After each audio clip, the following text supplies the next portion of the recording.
மாவட்ட செயலாளருக்கு, ஒன்றிய செயலாளருக்கு, நிர்வாகிகளுக்கு மறைமுக உத்தரவு. இந்த உத்தரவு படி தான் இந்த கூட்டம் சேருது. நீங்கள் செந்தில் பாலாஜி சொன்னாராம், அறிவிக்கப்படாத உதவியாளர், அறிவிக்கப்படாத வீகம் வகுப்பாளர், 10 பிரசாந்த் கிஷோருக்கு இணையானவர், இப்படி ஆளு. ஒரு படம் எடுத்து படம் பிளாப், அதோட நீ மூஞ்சி முடிக்காத. அப்போ நீ எதை சொல்லி கொடுக்குற? பைரவா என்ன ஆச்சு? உன் மூஞ்சி எவனுக்கு பார்க்க சகிக்கல. சரி, நாய் ரெடி செத்து போயிட்டான். அடுத்து ஜிவி பிலிம்ஸு தமிழன் ஒரு படம் எடுத்தார். ஜிவி வெங்கடேஷ் மணிரத்னுடைய அண்ணன். உன் மூஞ்சியை பார்க்க ஜெயிக்காம அந்த தூக்கில் தொங்குனான், செத்தானா? சார், நீங்க சொல்றீங்க, ஒரு லிஸ்ட் சொல்றீங்க, ப்ரொடியூசர் இதாயிட்டாங்க அப்படி. இத்தனை ப்ரொடியூசர் ஆனவங்க எப்படி விஜய் வச்சு அடுத்தடுத்து படம் பண்ணாங்க? பண்ணவே இல்லை, அதோட முடிஞ்சு போயிட்டான்.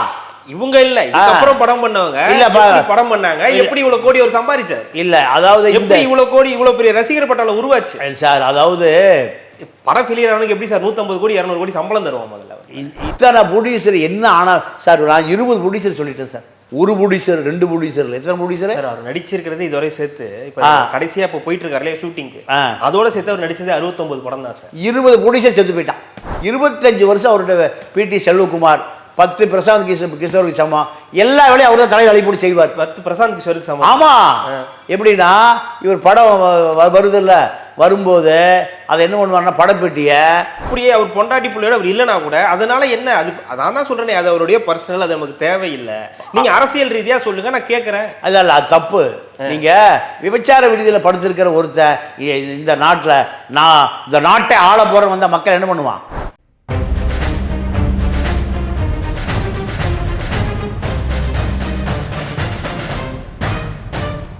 ரெட்ரோலுக்ஸ் நெஞ்சங்களுக்கு வணக்கம். நான் உங்கள் கார்த்திக். இன்றைய பொலிட்டிக்கல் பல்ஸ் நிகழ்ச்சியில் நம்முடைய இணைந்திருப்பவர் மூத்த பத்திரிகையாளர் திரு தமிழா பாண்டியன் அவர்கள். வணக்கம் சார். வணக்கம். விஜய் அவர்களுடைய இந்த மதுரை பயணம், அதுதான் காலையிலேருந்து மிகப்பெரிய செய்தியாக இருக்குது. ஏன்னா அவர் இப்போ மாலையில், இப்போ நம்ம பேசிகிட்டு இருக்க இந்த வேலையில் தான் அவர் அதோட ரோட் ஷோ இப்போ வந்து போயிட்டுருக்கு. ஆனால் காலையிலேருந்தே அங்கே தொண்டர்கள் வந்து குவிய ஆரம்பிச்சிட்டாங்க. கிட்டத்தட்ட 7 மணிலேருந்தே அங்கே வந்து வர ஆரம்பிச்சிட்டாங்க. ஆயிரக்கணக்கான பேர் வந்து ரோடு முழுக்க நின்றுட்டுருக்காங்க. காவல்துறை போய் எவ்வளவு சொன்னாலும் அவங்க வந்து கேட்குறதால தடியடி கூட நடத்தி பார்த்துட்டாங்க. வந்து கலையிற மாதிரி தெரியல.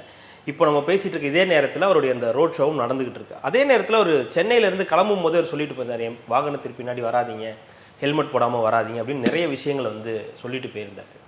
எப்படி பார்க்குறீங்க? கோவையில் ஒரு பூத் கமிட்டி மாநாடு முடிஞ்சு அங்கே ரோட் ஷோ நடந்து மிகப்பெரிய அளவில் ஒரு வெற்றி மாதிரி அவங்களுக்கு ஒரு இதை கொடுத்தது. அடுத்து இப்போ மதுரைக்கு அவர் ஒரு விசிட் பண்ணுறாரு. ஷூட்டிங்காக போகிற நேரத்தில் இப்படி தொண்டர்கள் கூட்டம் அப்படின்றது எதிர்கட்சிகள்லாம் எப்படி பார்க்குறாங்க? விஜய்க்கு இது எப்படி இருக்கும்? இது எப்படி போகுதுன்னு நீங்கள் பார்க்குறீங்க? இல்லை, விஜயை பொறுத்தவரை திட்டமிட்டு இந்த கூட்டத்தை கூட்டுவதற்கு தன்னுடைய நிர்வாகிகளுக்கு மறைமுகமாக கட்டளையிடுகிறார்.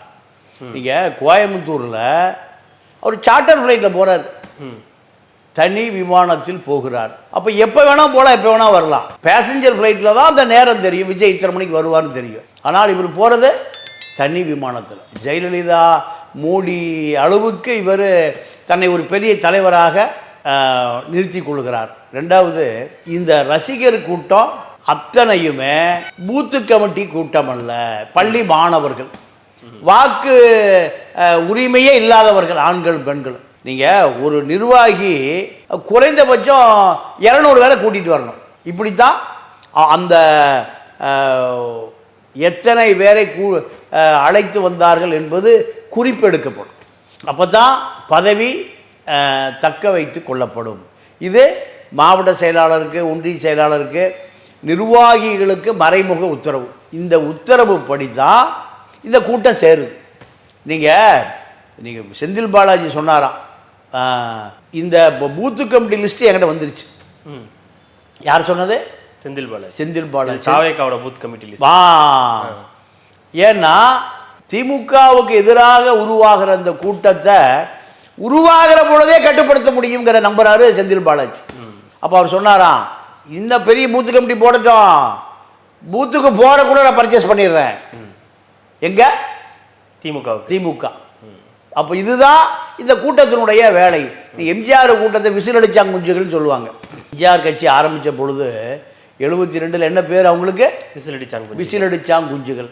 அவன் பூரா உண்மையான பற்றாளனா இருந்தான். திமுகவை எதிர்க்க வேண்டும் என்பதற்காக அதிமுகவுக்கு வந்தான் எம்ஜிஆர் தலைமையில். அவன் விஜய் ரசிகர்களை போல எம்ஜிஆரை பார்க்கணுங்கிறதெல்லாம் அவன் அரசியல் மயப்படுத்த முடியல. எம்ஜிஆர் அதை அரசியல் மயப்படுத்தினார், அதிகாரத்தை சேரிகளுக்கு கொண்டு போய் சேர்த்தார். ஆனால் விஜய் எம்ஜிஆர் ஆக முடியாது. திட்டமிட்டு இந்த கூட்டத்தை இப்போ மதுரையில் அதே நிலைமை தான். எப்படி திட்டமிட்டு கூட்ட முடியும்? திட்டமிட்டு கூட்ட முடியும்னா நிர்வாகிகளுக்கு அத்தனை பேருக்கும் தகவல் போயிடும். நீங்கள் வரும்போது ஒவ்வொருத்தரும் 200 பேரை கூட்டிகிட்டு வரணும். அப்போ தான் உங்களுக்கு பதவி தக்க வைக்கப்படும். இல்லைன்னா பதவியை தூக்கிடுவான். அப்போ அவன் என்ன பண்ணுவான்? பூத்துக்க முடியாது கதை விஜயை பார்க்கலாம், வா செல்ஃபி எடுத்துக்கலாம், விஜயை செல்ஃபி எடுத்துக்கலாம். இப்படித்தான் கூட்டம் கூட்டப்படுகிறது. அப்படி வர கூட்டத்துக்கும் இப்போ நம்ம அங்கே பார்க்குற கூட்டத்துக்கும் நிறைய வித்தியாசம் இருக்குல்ல. ஏன்னா அப்படி வர கூட்டங்கள் அங்கங்கே நிற்பாங்க, பார்ப்பாங்க, அப்படி இவங்க ஓடுறாங்க, அவருக்காக இது பண்ணுறாங்க, பூவை தூவுறாங்க, வழி நெடுக்க நின்றுக்கிட்டே இருக்காங்க. அப்படின்னும் போது அதை நம்ம அப்படி பார்க்கணுமா? அப்படிதான் அதாவது இல்லைங்க, இல்லை அதாவது இத்தனை நாள் இந்த கூட்டம் எங்கே போச்சு? நீங்கள் 25 வருஷம் ஆச்சு விஜய் சினிமாவுக்கு வந்து. பல ப்ரொடியூசர் செத்து போயிட்டான், பல ப்ரொடியூசர் செத்தே போயிட்டான். நீங்கள் பிடி செல்வகுமார் 25 வருடம் அவருக்கு பிஆர்ஓ. சினிமாவை விஜய் அப்பனை 2 பேரையும் ப்ரொமோட் பண்ணதில் பெரும் பங்கு பிடி செல்வகுமார். யார்? அவருடைய பிஆர், அறிவிக்கப்பட்ட பிஆர்ஓ, அறிவிக்கப்படாத மேனேஜர், அறிவிக்கப்படாத உதவியாளர், அறிவிக்கப்படாத வீகம் வகுப்பாளர், 10 பிரசாந்த் கிஷோருக்கு இணையானவர். இப்படி ஆளு ஒரு படம் எடுத்து படம் பிளாப்பு, அதோட நீ மூஞ்சி முடிக்காத. அப்போ நீ எதை சொல்லி கொடுக்குற? உனக்குடைய பொது ஒழுக்கம் என்ன? இப்போ உன்னால எடுத்து தமிழ்நாட்டில் இருக்கிற ப்ரொடியூசர்களை ஒழிச்ச ஆளே விஜய் தான். சினிமா எடுக்கிற ப்ரொடியூசரே இல்லை, சினிமா எடுக்கிறக்கு ப்ரொடியூசரே இல்லை. எங்கே போயிட்டான்லாம்? ஒரே படம் விஜய் எடுத்து 100 கோடி நட்டம், அதோட ஃபீல்டை விட்டே போயிட்டான். ஒரு யார்? நீங்கள் பைரா படம் எடுத்த ப்ரொடியூசர் வெங்கட்ராம ரெட்டி, நாகி ரெட்டி பையன் என்ன ஆனார்? ஹார்ட் அட்டாக்கில் செத்தே போயிட்டார். 150 கோடி ரூபாய் அன்னைக்கு. இன்னைக்கு அது 1500 கோடி. அவனை கூப்பிட்டு ஏப்பா அடுத்த படம் எடு, நான் டேட்டு தர்றேன். உனக்கு சம்பளம் எவ்வளவு? 150-200 கோடி உன் சம்பளம். ஒரு படம் ஃப்ளாப் ஆகி போச்சு. ஓ மூஞ்சி தர பார்க்கல, டைரக்டர் மூஞ்சியை பார்க்கல, அவன் இல்லை ப்ரொடியூசர் மூஞ்சியை பார்க்கலையா? ஓ மூஞ்சியை தாயா பார்க்க சகிக்கல. என்ன ஆச்சு அந்த படம்? பைரவா என்ன ஆச்சு? ஓ மூஞ்சி எவனுக்கு பார்க்க சகிக்கல. சரி, நாய் ரெடி செத்து போயிட்டான். அடுத்து ஜிவி பிலிம்ஸு தமிழன்னு ஒரு படம் எடுத்தார், ஜிவி வெங்கடேஷ் மணிரத்னுடைய அண்ணன். ஓ மூஞ்சியை பார்க்க சகிக்காம அந்த தூக்கில் தொங்குனான், செத்தானா? அப்போது ஜிவி மூஞ்சியை பார்க்காம செத்தான், இல்லை டைரக்டர் மூஞ்சி பார்க்காம செத்தான். ஓ மூஞ்சி அப்படி. அது ரெண்டாவது முரளி யார்? ராமநாராயண பையன், தேனாண்டால் பிலிம்ஸ். எத்தனை படம் எடுத்துருப்பான்? ஆடு மாடு குதிரை பாம்பு வச்சு படம் எடுத்தவன். மெர்சல் தேனாண்டால் மூவிஸு மூடி போச்சு. ஏன் மெர்சல் என்னாச்சு? உன் மூஞ்சியை எவனுக்கு பார்க்க சைக்கிளில் படம் பிளாப்பு. ரெண்டாவது எஸ்என் சுரேந்தர், உன் சொந்த தாய் மாமன், தெருவா தெரியுறார், மாத்திரை வாங்குற காசு இல்லாமல். உன்கிட்ட இருக்கிற பணம் பல ஆயிரம் கோடி. சொந்த தாய் மாமன், சோபாவுடைய தம்பி பாடகர், உன்னுடைய வளர்ச்சிக்கு எத்தனை உதவி இருப்பார். அப்போ அதே போல் நீங்கள் நண்பன் படம் எடுத்தார் ரவி பிரசாத், கோதாவரி ஆற்றுல கையை காலெல்லாம் கட்டிட்டு ஊருக்கு சத்தியா போயிட்டான். இந்த நண்பன் படம் எடுத்தது. ஆமாம், பல கோடி நட்டம். எம்ஜிஆர் என்ன பண்ணுவார்? ஐயா வாயா, என்னையா நட்டமாகி போச்சா? சரி, அடுத்த கால் ஷீட் தர்றேன், ப்ரொடியூசர்கிட்ட காசு நான் போ, அடுத்த கடன் வாங்கி படம் எடு. நீங்கள் ஒரு படத்தினுடைய ஹீரோ கால் ஷீட் கொடுத்தாலும் படம் கொடுத்துருவான், கடன் கொடுத்துருவான், இல்லையா? ஆமாம். ஆனால் உன்னை வச்சு ஒரு ஃபெயிலியர் படம் எடுத்தவன், அடுத்த படம் எடுத்தவன் வரலாறு சொல்லுங்கள். நான் இதில் 25 பேர் லிஸ்ட் வச்சுருக்கேன். அடுத்து வேலை ஆஸ்கர் ரவிச்சந்திரன், எவ்வளோ பெரிய நிறுவனம், உன்னை வச்சு வேலாயுதம் படம் எடுத்தான். அதோட கம்பெனி கட்டடங்கள்லாம் விற்றுட்டு ஊரை விட்டு போயிட்டான். அவனை கூப்பிட்டு என்னையா ஆச்சு, உன் குடும்பம் என்ன ஆச்சு, உன் பொண்டாட்டி வாழணும், கல்யாணமே இல்லை அந்த ஆளுக்கு ஆஸ்கர் ரவிச்சு. இப்படி அவன் குடும்பத்தை ஏதாவது பேசி இந்த நட்டமாய் தெருவுக்கு வண்டியா, இந்த 10 லட்சம் வச்சு 20 லட்சம் வச்சுக்க. அடுத்த இன்னைக்கா நீ பேசியிருக்கியா? நீ என்னையா தமிழனுக்கு என்ன செஞ்சிருவ? நீ ஆட்சியை கொடுத்து அதிகாரத்தை கொடுத்து என்ன பண்ணுவ? உன்னை வாழ வைத்த ப்ரொடியூசர் தெருவில் தெரியுதான். பிடி செல்வகுமார் தெருவில் விட்ட. இப்போ அடுத்து பார்த்தீங்கன்னா அப்பச்ச மம்முட்டி மோகன்லாலை வச்சு படம் முடிச்சு புரும் தயாரிப்பாளர், அழகிய தமிழ் மகன் இவன், அதோட ஆளைய காணும். அவனை கூப்பிட்டு உன் குடும்பம் என்னாச்சு, பொண்டாட்டி என்னாச்சு, கடனாச்சு, வீட்டை விற்றுட்டியா, உங்கள் காரை விற்றுட்ட, நடந்து ஏயா இவனெல்லாம் இந்த பட்டியல் இருக்கிறது பூரா உன் படத்தோடு இந்த ஃபீல்டை விட்டே போனவன்.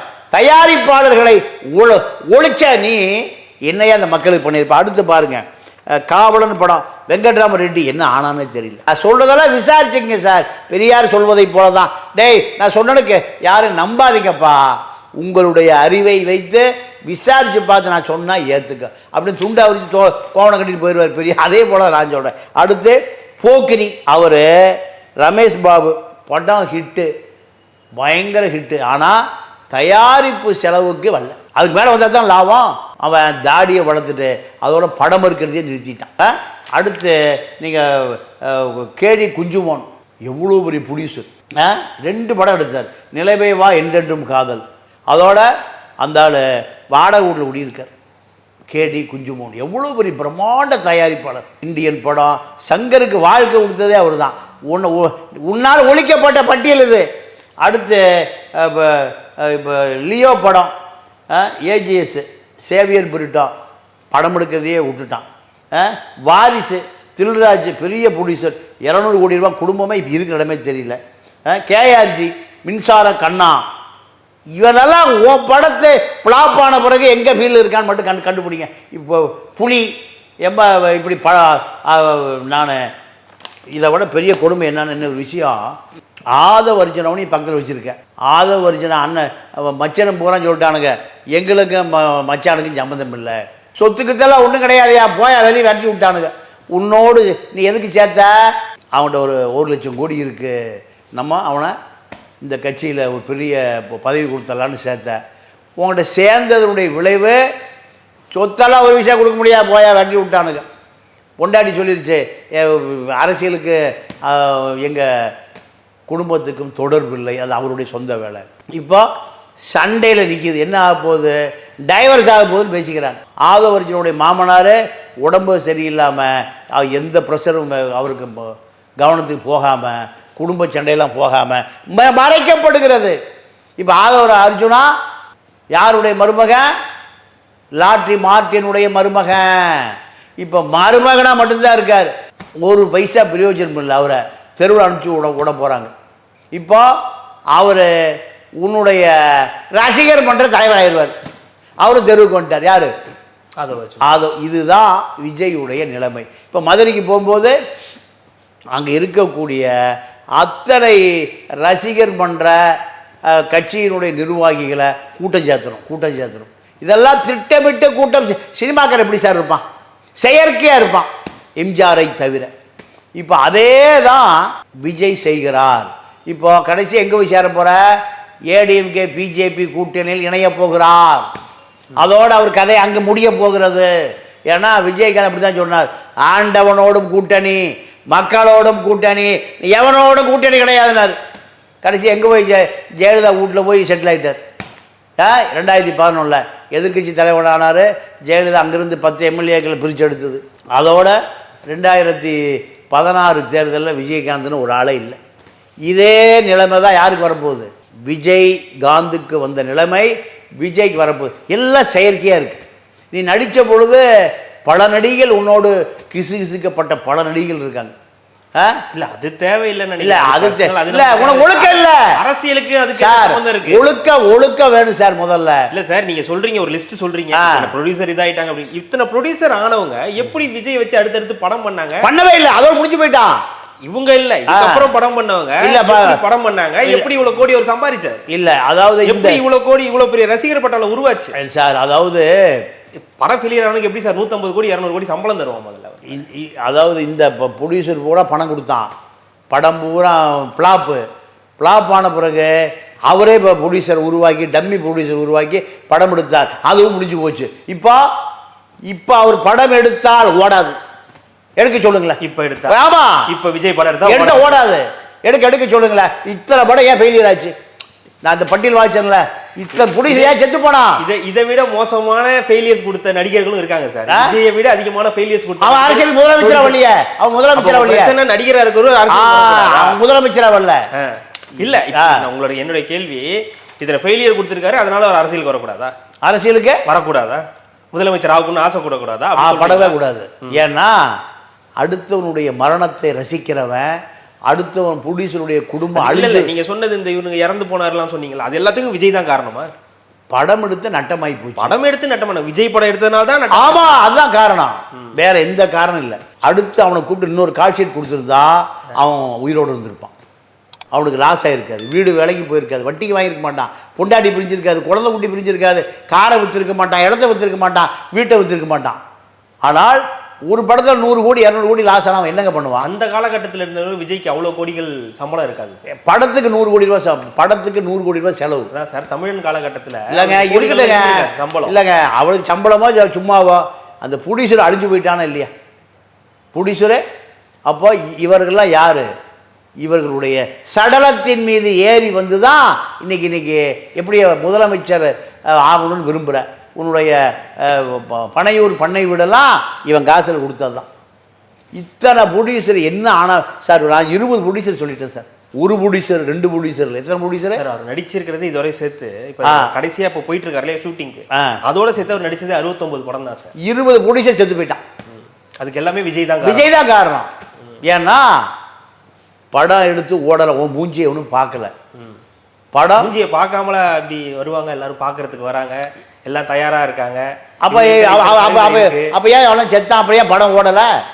படங்கள் ஓடாததுக்கு அவர் மட்டுமே காரணமா இருக்க முடியாது சார். வேற ஏங்க விஜய் படத்தை ரஜினி ரசிகர் வந்து பாப்பான். சொல்ற ஆரம்ப காலத்திலேயே விஜய் வந்து பெரிய சூப்பர் ஸ்டார்லாம் கிடையாது. இப்போ சமீப காலமா ஒரு பெரிய ஒரு 10-12 வருஷமா ஒரு சூப்பர் ஸ்டாரா இருக்காரு. அதற்கு முன்னாடி அவர் ஒரு அறிமுக நடிகரா இருந்து, அவர் ஒரு சாதாரண நடிகரா, காதல் நடிகரா இருந்து, இப்பதான் ஒரு பெரிய ஆக்ஷன் ஹீரோவா மாறி இருக்காரு.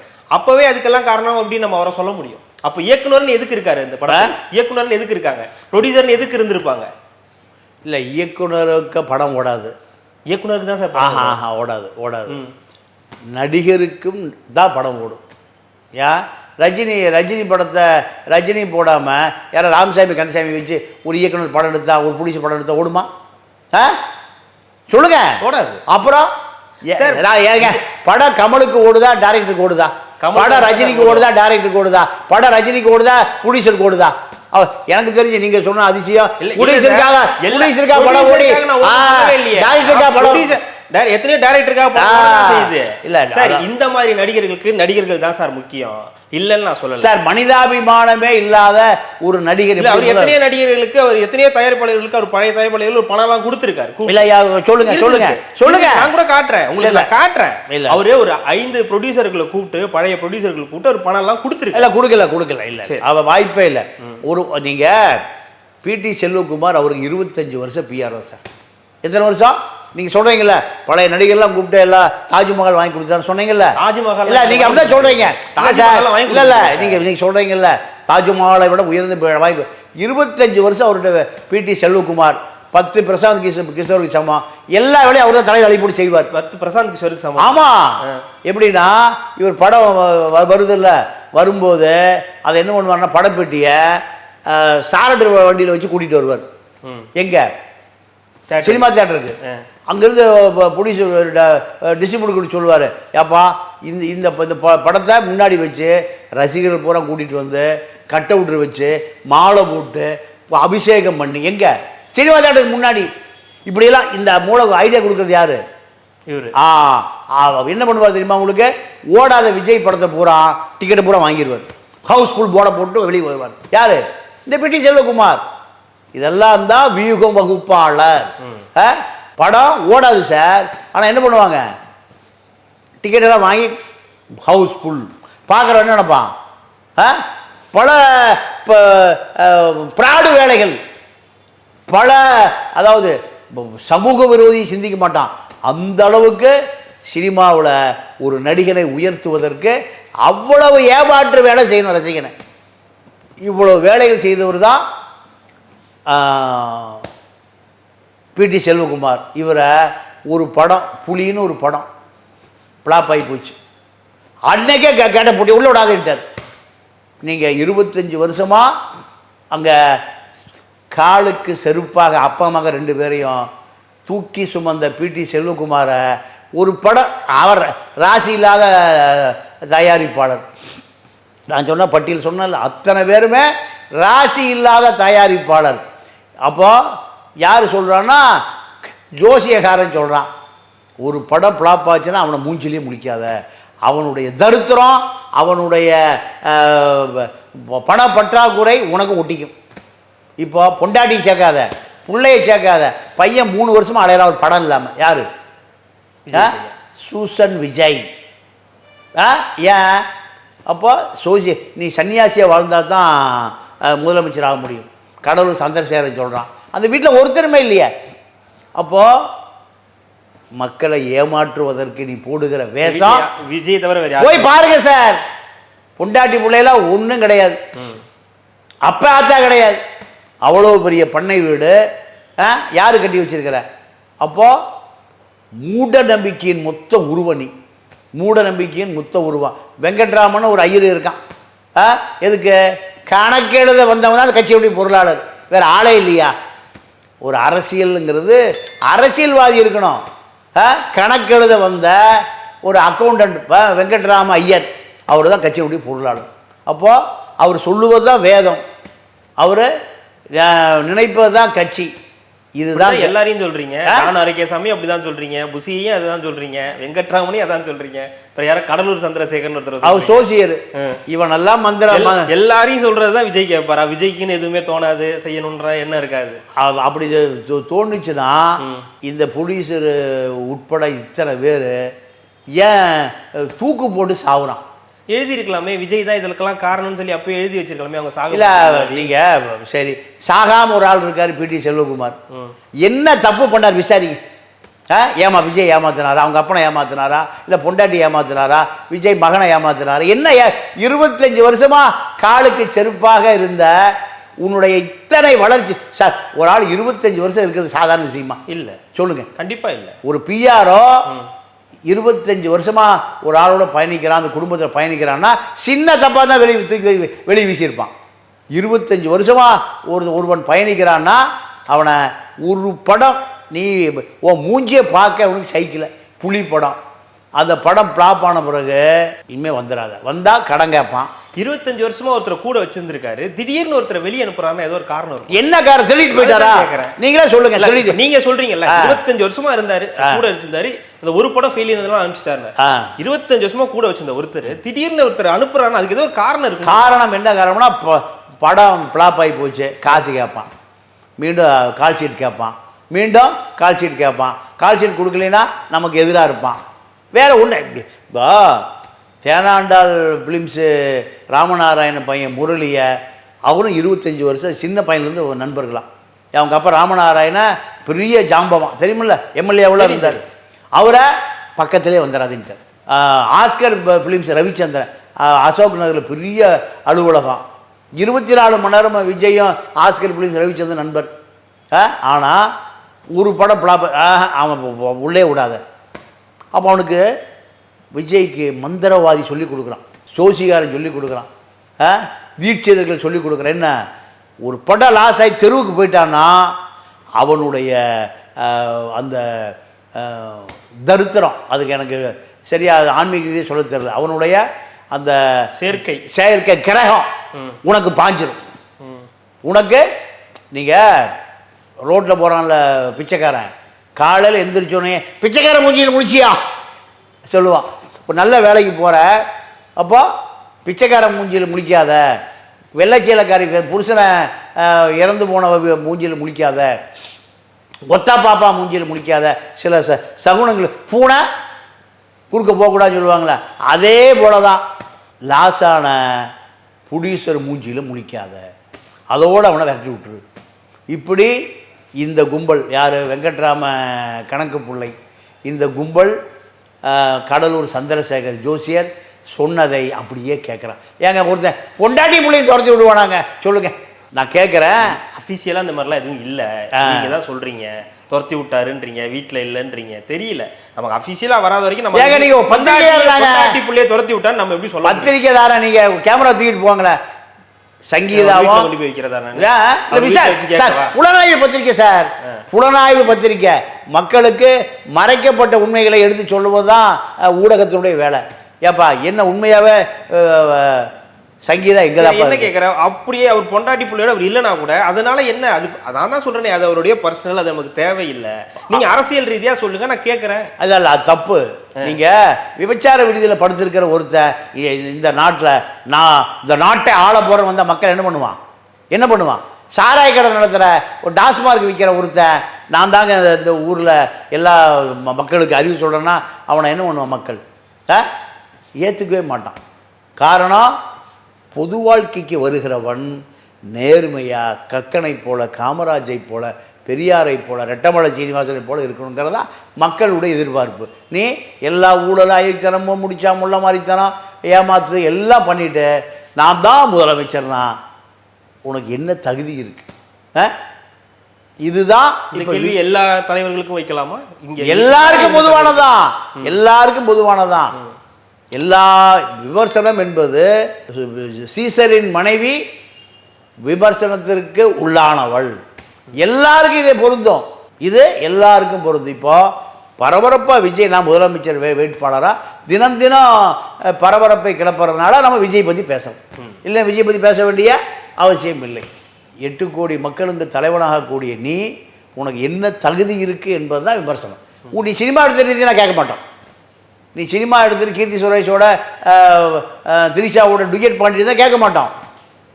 பல நடிகைகள், நீங்கள் இப்போ பிரியங்கா சோப்ரா தீராத ஆசையா, பிரியங்கா சோப்ரா இப்படி அதற்கெல்லாம் நான் போக விரும்பல.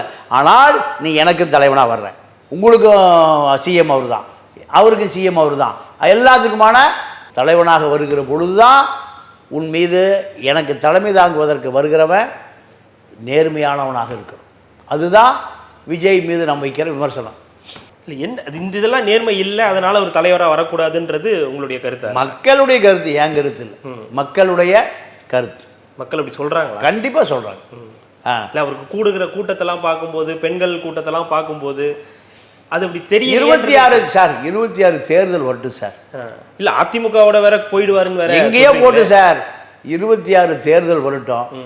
அதுலேருந்து அவர் முதலமைச்சர் ஆகிறாரா, துணை முதலமைச்சர் ஆகிறாரா, மக்கள் பெருமாறி அள்ளி கொட்டுறான ஓட்டு எல்லாத்தையும் பல தலைவர்களை இந்த தமிழ் சமூகம் கொடுத்துருக்கு.